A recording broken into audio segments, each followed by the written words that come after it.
ಕಡ್ಲೆಕಾಯಿ ನೆನೆಸ್ತಾ ಇದೀನಿ ಪುಟ್ಟ. ಚಪಾತಿ ಮಾಡ್ಕೊಡಮ್ಮ. ಇವಾಗ ತುಂಬಾ ಕೆಲಸ ಇದೆ ಪುಟ್ಟ. ಇವಾಗ ಹಿಟ್ಟು ಕಲಸಿ ಲಟ್ಸಕ್ಕೆ ಲೇಟ್ ಆಗುತ್ತೆ. ನಾಳೆ ಮಾಡ್ಕೊಡ್ತೀನಿ. ಅಡುಗೆ ಮನೆಯವರೇ, ಚಪಾತಿ ಹಿಟ್ಟು ಕಲಸೋದು ಬೇಡ, ಲಟ್ಸೋದು ಬೇಡ. ಚಪಾತಿನ ಹಂಗೆ ಮಾಡೋದು ನಿಮ್ಗೆ ತೋರಿಸ್ಕೊಡ್ತೀನಿ, ಬನ್ನಿ ನೀವು. ಹೌದಾ? ಓಕೆ, ಬನ್ನಿ ಮಾಡೋಣ. ವಾವ್, ಎಷ್ಟು ಚೆನ್ನಾಗಿದೆ ಅಲ್ಲ ಚಪಾತಿ.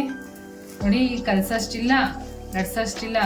ನೋಡಿ ಎಷ್ಟು ಈಸಿಯಾಗಿ ನಮ್ಮ ಯಜಮಾನ್ರು ಚಪಾತಿ ಹೇಳ್ಕೊಟ್ಬಿಟ್ರು. ಚಪಾತಿ ಮಾಡೋದಕ್ಕೆ ಈರುಳ್ಳಿ ಒಣ ಕೊತ್ತಂಬರಿ ಏನಕ್ಕೆ? ನೀವು ಕಟ್ ಮಾಡ್ಕೊಂಡ್ ಬನ್ರಿ, ಆಮೇಲೆ ನಾನು ಹೇಳ್ತೀನಿ ಅದನ್ನ ಏನಕ್ಕೆ ಅಂತ.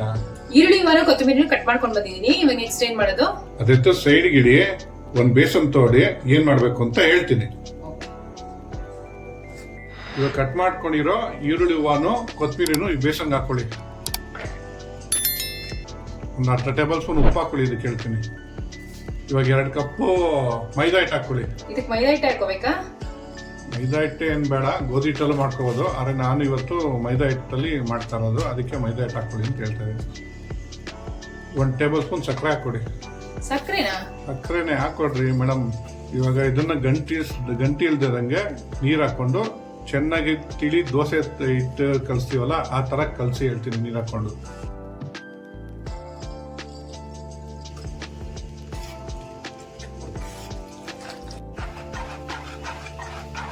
ಸಾಕು ಬಿಡಿ. ಇವಾಗ ಒಂದು ಅದಕ್ಕೆ ಒಂದು ಅರ್ಧ ಸ್ಪೂನ್ ಅಷ್ಟು ಶುಂಠಿ ಬೆಳ್ಳುಳ್ಳಿ ಪೇಸ್ಟ್ ಹಾಕೊಳ್ಳಿ.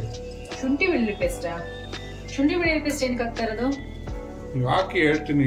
ಇದು ತಿನ್ನೋದಕ್ಕೆ ಬೇರೆ ಏನು ಸೈಡ್ ಡಿಶ್ ಏನು ಬೇಕೇ ಆಗಲ್ಲ. ಇದು ಒಂದೇ ಹಂಗೆ ತಿನ್ಬೋದು. ಮೊಸರು ಇದ್ರೆ ಸಾಕು, ಮೊಸರು ಉಪ್ಪಿನಕಾಯಿ ಹಾಕೊಂಡು ಹಂಗೆ ತಿನ್ಬೋದು. ಆ ತರ ಇದು ಅದಕ್ಕೆ ಹದ ಕರೆಕ್ಟ್ ಆಗಿದೆಯಾ? ಹಾಕಿ ಮೇಲೆ ಇಷ್ಟಿದ್ರೆ ಸಾಕು. ಮಿಕ್ಸ್ ಮಾಡ್ಕೊಂಡು ಆಗಿದೆ. ಒಂದು 5 ನಿಮಿಷ ರೆಸ್ಟಿಗೆ ಬಿಟ್ಬಿಡೋಣ. ಇವಾಗ ರೆಸ್ಟ್ ಆಗಿದೆ. ತವಾಗ ಎಣ್ಣೆ ಹಚ್ಕೊಂಡು ಚಪಾತಿ ಮಾಡ್ಕೊಂತಾ ಇದೀನಿ.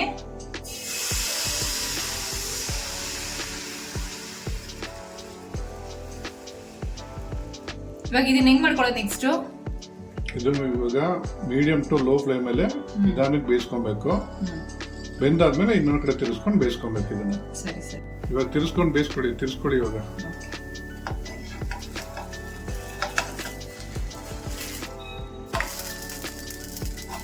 ನೋಡುವ ಚಪಾತಿ ಮಾಡೋದು ಎಷ್ಟು ಈಸಿ ಅಂತ. Wow, super easy. ಕಲ್ಸಂಗೂ ಇಲ್ಲ, ಲಟ್ಸಂಗೂ ಇಲ್ಲ. ಇವಾಗ ಇದನ್ನ ಚಪಾತಿ ತರ ನಿಧಾನಕ್ಕೆ ಬೇಯಿಸ್ಕೊಬೇಕು. ಜಾಸ್ತಿ ಫ್ಲೇಮ್ ಕೊಡಬಾರ್ದು. ತಿರ್ಗಿಸ್ಕೊಂಡು ಬೇಯಿಸ್ಕೊಬೇಕು. ತುಂಬಾ ಈಸಿಯಾಗಿ ಹೇಳ್ಕೊಟ್ಬಿಟ್ಟು ಚಪಾತಿ ಮಾಡೋದು. ನೋಡಿ, ಇದು ಚಪಾತಿ ತರ ಈ ತರ ತಿರ್ಗಿಸ್ಕೊಂಡು ಬೇಯಿಸ್ಕೊಬೇಕು. ವಾವ್, ಎಷ್ಟು ಚೆನ್ನಾಗಿದೆ ಅಲ್ಲ ಚಪಾತಿ. ನೋಡಿ, ಕಲ್ಸಷ್ಟಿಲ್ಲ, ಲಟ್ಸಷ್ಟಿಲ್ಲ. ನೋಡಿ ಎಷ್ಟು ಈಸಿಯಾಗಿ ನಮ್ಮ ಯಜಮಾನ್ರು ಚಪಾತಿ ಹೇಳ್ಕೊಟ್ಬಿಟ್ರು. ನೋಡಿ, ಇವಾಗ ಆಗಿದೆ. ತಕ್ಕೊಂತಾ ಇದೀನಿ. 10 ನಿಮಿಷದಲ್ಲಿ ಚಪಾತಿ ರೆಡಿ ಆಗಿದೆ. ಟ್ರೈ ಮಾಡ್ಬಿಟ್ಟು ಹೇಗಿತ್ತು ಅಂತ ಕಮೆಂಟ್ ಬಾಕ್ಸ್ ಅಲ್ಲಿ ತಿಳಿಸಿ. Thanks for watching our video.